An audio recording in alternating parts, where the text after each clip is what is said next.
Coming up on Mountain News this morning, we hear from witnesses of the I-75 mass shooting as the search continues. And former President Trump seems to shut down the idea of a second debate with Vice President Harris. Dedicated to Eastern and Southern Kentucky, this is WYMT Mountain News This Morning.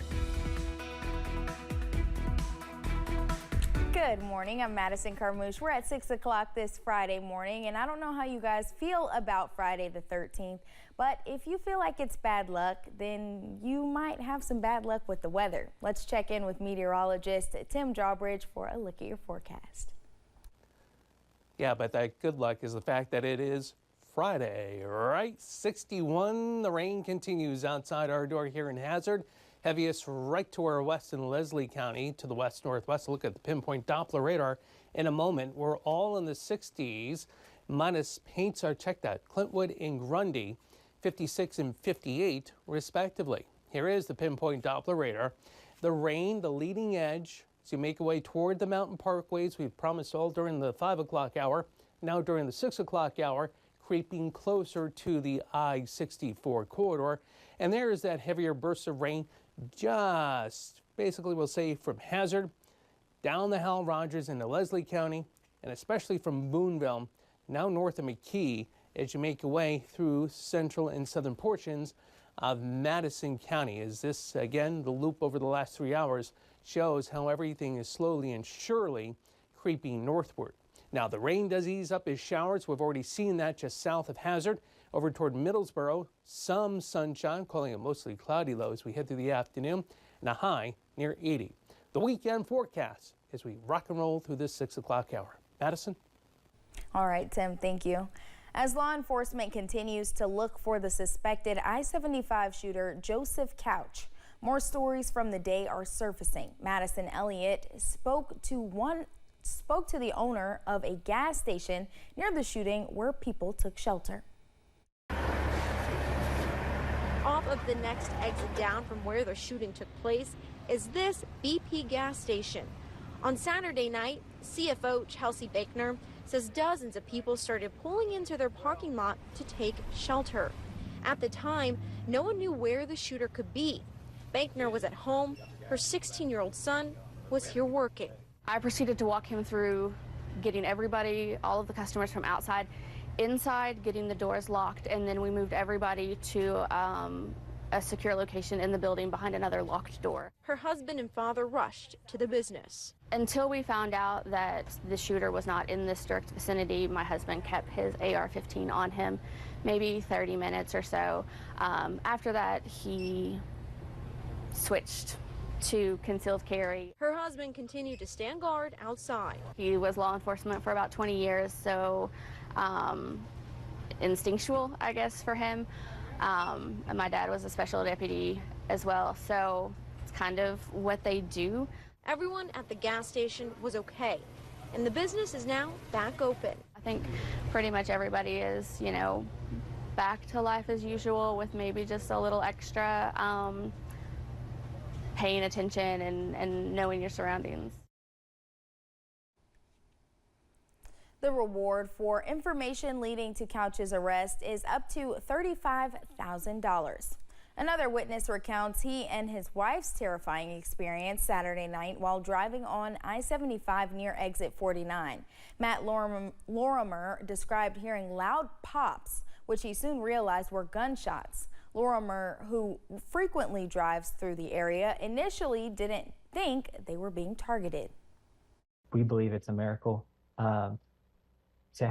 To hear that much gunfire, to hear the thuds all around us, and not one, I mean, we looked over the car, we could not find a bullet hole. Lorimer and his wife were not harmed and consider themselves lucky to have escaped. The two presidential candidates are on opposite sides of the country again today in swing states with just 53 days to go until the election. Vice President Kamala Harris has called for another debate before then, but former President Donald Trump says there will be no more debates. CBS News' Jared Hill has more from New York. In battleground North Carolina Thursday, Vice President Kamala Harris pushed for another head-to-head with former President Donald Trump. We owe it to the voters to have another debate. This election and what is at stake could not be more important. But on stage in Arizona, the former president told supporters he's done. So because we've done 2 debates and because they were successful, there will be no third debate. A third counting his first with President Biden. On social media, the former president declared Harris the loser in Tuesday's matchup, but even some people attending his rally expressed reservations. Trump could have done a better job. She got underneath his skin. Speaking in Tucson, Trump also unveiled a new proposal to end tax on overtime pay, with no details on how he'd finance it. He also repeated a false claim about Haitian immigrants in Springfield, Ohio. They take in the geese. You know where the geese are? In the park, in the lake. And even walking off with their pets. Trump even sharing these AI images on social media. Meanwhile, Springfield City Hall was evacuated Thursday after a bomb threat that was sent to multiple agencies and even schools. The city's mayor told a local newspaper Haitian migrants were mentioned in the complaint. Jared Hill, CBS News. Today, both candidates are back on the campaign trail, with former President Trump set to hold a news conference in California ahead of a rally in Las Vegas. Vice President Harris is back in Pennsylvania, and Governor Tim Walz is campaigning in Michigan and Wisconsin today. Governor Beshear announced $1.7 million in grants to support 12 local and state agencies. The Edward Brin Memorial Justice Assistance grants will aid on fighting drug trafficking and improving community safety. The funding will help law enforcement and drug task forces purchase critical resources, provide drug prevention programs, offer victim counseling, and ensure specialized officer training. Election Day 2024 is just 53 days away, and Kentuckians will see 2 potential changes to the state constitution on the ballot. Constitutional Amendment 1 is simple in its language. No person who is not a citizen of the United States shall be allowed to vote in Kentucky, ensuring only citizens of the United States can cast a ballot in local elections. Supporters say it is a preventative measure. One of the traps in legislating is always being reactive to things, and this is an opportunity to be proactive and go out, and it is a little different move for us from a legislative standpoint.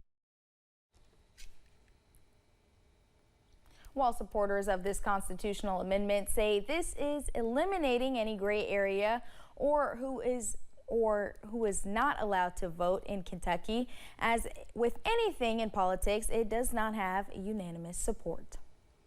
Higher prices seem to follow Americans everywhere: the pump, the grocery store, and that is just to name a few. I sat down with Senator Rand Paul about what he's trying to get done. Every year it seems to be deja vu all over again. Most recently, the Safeguard American Voter Eligibility, or SAVE Act, may lead to a government shutdown. So what happens is it comes to the very end and they put everything together in one enormous bill. It'll be 3,000 to 5,000 pages long, and they'll shove it on us with 1 day to go, and they'll say either vote for this or the government shuts down. Paul says he never wants the government to shut down, but he does not believe in passing a budget which furthers the nation's debt.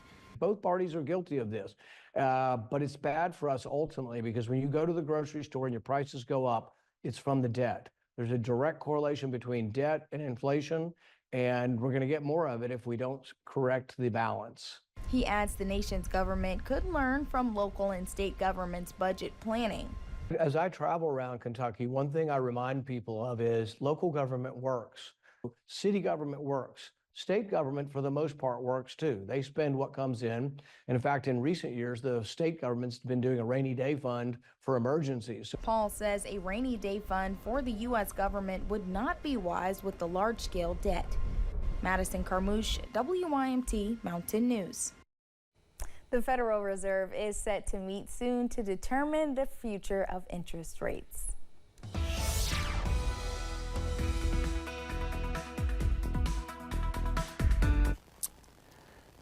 Good Friday morning, about 6:09. The pinpoint Doppler radar active.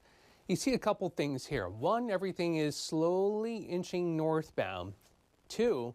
Heaviest of rain now is more focus coming into Lexington, and we're starting to see some of the rainfall lose its punch, meaning it's more of a light and moderate rain versus some of the heavier stuff from Boonville and McKee to the west and northwest. The third thing to take note of, watching the trends this morning while doing the radio before getting into the 5 a.m. hour, how to be able to time the pattern out. And everything looks like it's right on schedule, if not a little bit earlier in terms of seeing everything ease up as showers as we head through the middle and the latter half of the morning. So that being said, yeah, we're dealing with a 61-degree temperature reading. It is raining here in Hazard. And yes, we'll continue to see the rain, but easing up to showers as we head through this morning. Midday, we'll call it dry, but still the risk of an isolated shower or two across the region. Some brightening during the afternoon that allows us to get closer to 80 for the afternoon high.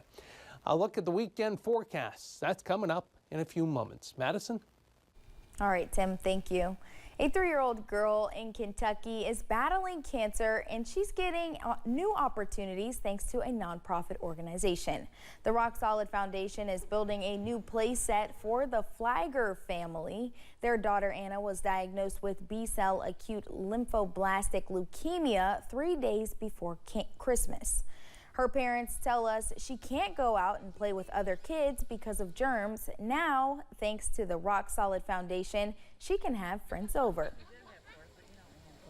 The idea of this organization is amazing. I mean, we found out about this during our first week at the hospital.